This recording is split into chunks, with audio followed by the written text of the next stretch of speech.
Edhe për vitin 2025, shkollat jo publike shënuan rezultate më të larta se ato shtetërore në Bashkinë Shkodër. Të dhënat u bën publike në analizën vjetore të zyres vendore të arsimit, ku drejtuesja Brisela Kadia theksoi se objektiv kryesor duhet të jetë përmirësimi i këtyre të dhënave.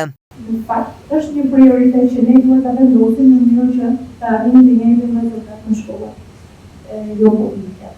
Tre objektivat e vendosura për të realizuar në 2025 janë përmbyllur me sukses, shtoi Kadia: rritja e notës mesatare në maturën shtetërore, ulja e numrit të klasave kolektive nga 81 në 77, si dhe 100% shërbim mbështetës për aftësi ndryshe. Sfidat megjithatë mbeten për këtë vit të tjera, pasi dinamika e arsimit ndryshon me hapa të shpejtë. Kemi patur rritje të notës mesatare në provimet e maturës shtetërore, çka është e rëndësishme. Kemi patur rritje të numrit të maturantëve që i drejtohen universitetit, kemi patur rritje të numrit të maturantëve që zgjedhin të frekuentojnë, të ndjekin studimet në Universitetin e Shkodrës, dhe sigurisht pastaj kemi edhe një numër të më të limituar maturantësh që kanë zgjedhur që t'i drejtohen tregut të punës, qoftë brenda dhe jashtë vendit. Sfidë kryesore, parësore është qëndrueshmëria, që të jemi të qëndrueshëm në atë çka kemi realizuar dhe sigurisht pastaj vazhdojmë të kemi sfidë kryesore, rritjen e objektivave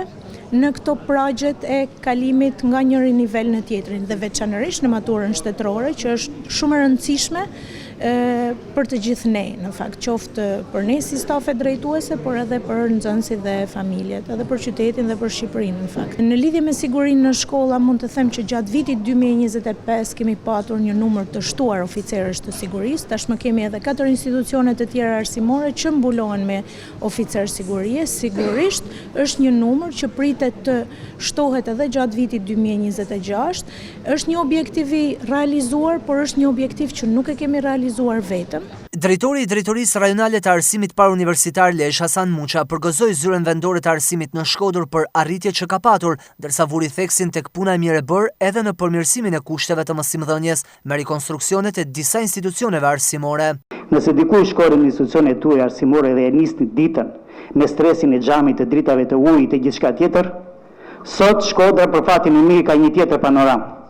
Sot Shkodra për fatin e mirë ka tjetër ngjyrë. Ju sot për i prek një investime në institucione arsimore. Ne dhe Universitetit të Shkodrës duhet i kthejmë respektin, besimin dhe mbështetjen, duke i shtuar këta auditore. Është i vetmi obelisk, kështu do ta quaja, që ne e kemi në veri dhe duhet gjatë gjithë kohës të kujdesemi për të. Dhe këtë duhet ta bëni ju, duhet ta bëjmë ne, duhet ta bëjnë të gjithë drejtuesit e zëvave të institucioneve arsimore në të gjithë rajonin e Veriut. Analiza vjetore u zhvillua me praninë e drejtuesve të shkollave, mësuesve si dhe institucioneve vendore, prefekte Solta Duda, kryetarit të qarkut Edmond Dou dhe nënkryetares së bashkisë Teuta Qyteza. Shkodra edhe këtë vit ishte një ndër qytetet e litë në arsimin shqiptar, me 15 medalje të arta, ku kryeson gjimnazi 28 nëntori Deri Kombit me 10 medalje të arta.